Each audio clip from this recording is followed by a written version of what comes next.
যেটো agriculture office এই agriculture office উদ্বোধন কৰাৰ দিনাই আমাৰ স্থানীয় বিধায়ক মহোদয় বাৰম্বাৰে কৈছিলে এষাৰ কথা যে কামৰ মানদণ্ড উন্নত হ'ব লাগে।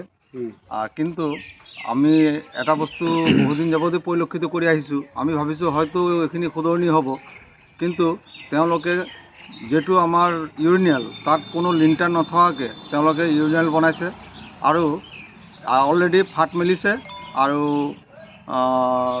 যিবিলাক কাঠ লগাইছে সেইবিলাক নিম্নমানৰ কাঠ আৰু আপোনাৰ যেটো আমাৰ যেহেতু ইটাখলা এটা বান্দৰৰ জেগা, তেওঁলোকে যেটো গ্ৰিল লগাইছে সেই গ্ৰিল দি বান্দৰ সোমাই এই অফিসটো যেতিয়া উদ্বোধন হ'ব বা অফিসটো যেতিয়া আৰম্ভ হ'ব তাৰ একো বস্তুই নাথাকিব।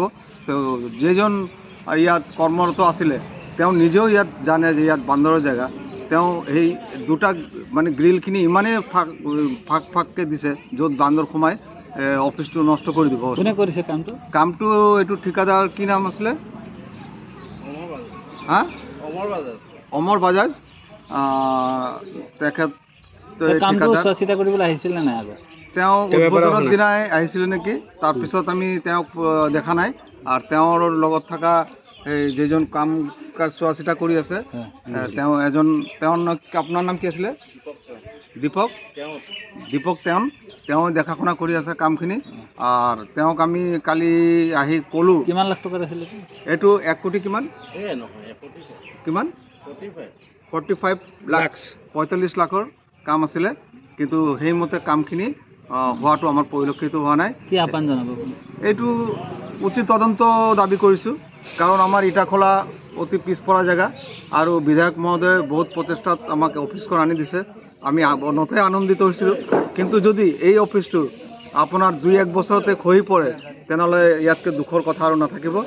সেইকাৰণে মই ইয়াৰ এটা উচিত তদন্ত বিচাৰিছোঁ। হয়, আমি সবিশেষ এইমাত্ৰ গম পালোঁ ৰাইজৰ যি আমাৰ উপস্থিতিত ইটাখলাৰ সকলোৰ দৃষ্টিগোচৰ হৈছে যি কামৰ যি মানদণ্ড যেনেধৰণৰ হ'ব লাগিছিল তেনেধৰণৰ হোৱা নাই। নৱনিৰ্মিত যি গৃহভাগ আছে সেই গৃহভাগ এগ্ৰিকালচাৰ এডি অফিচ হিচাপে আমাৰ বিশ্বনাথ জিলাৰ ইটাখলাস্থিত যি এলেকাত এটা বৃহত্তৰ এলেকা এনে সুন্দৰ এক অফিচ দিয়াৰ কাৰণে আমি বিৰাট সন্তোষজনক হৈছিলোঁ।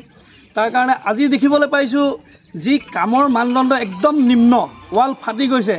যি কাম সম্পূৰ্ণ নহওঁতেই এনেধৰণৰ যদি ঠিকাদাৰে যি কাম কৰিব লাগে সেই কাম যদি সুন্দৰভাৱে নকৰে তাৰ প্ৰত্যুত্তৰ দিবলৈ কিন্তু আমি সকলো ৰাজি হৈ আছোঁ। আৰু এনেকুৱা ধৰণৰ ঠিকাদাৰৰ যি লাইচেঞ্চ আছে তাক বাতিল কৰি পেলাই চৰকাৰে এই তেনেকুৱা বিল বন্ধ কৰাই দিব লাগে। এইকাৰণে কৈছোঁ দেশৰ হকে দহৰ হকে কাম কৰি আছোঁ, আৰু যদি দেশৰ হকে যদি তেওঁ কাম নকৰে, তেওঁ নিজৰ মুনাফাৰ কাৰণে যদি এনেধৰণৰ কাম কৰিবলৈ বিচাৰে তেনেকুৱা ব্যক্তিক কিন্তু আমি কোনো পধ্যে মানি নল'ম। এইখিনিকে কৈ মই অসম চৰকাৰৰ যি পদক্ষেপ লৈছে, অসমবাসীৰ লগতে ভাৰতবাসীৰ যি চৰকাৰে সমস্ত কৃষক পৰিয়ালৰ কাৰণে যি সুন্দৰ এক ব্যৱস্থা কৰি দিছে, সেই ব্যৱস্থাত যদি ব্যাঘাত জন্মাবলৈ বিচাৰে তেনেধৰণৰ কৰিছে এইটো বাজাজ বুলি কৈ আছিলে আমাক। তেখেত গুৱাহাটীৰ বুলি কোৱা শুনিছোঁ। তাকে আপোনালোকে চাব পাৰিব, আহক আমাৰ লগত।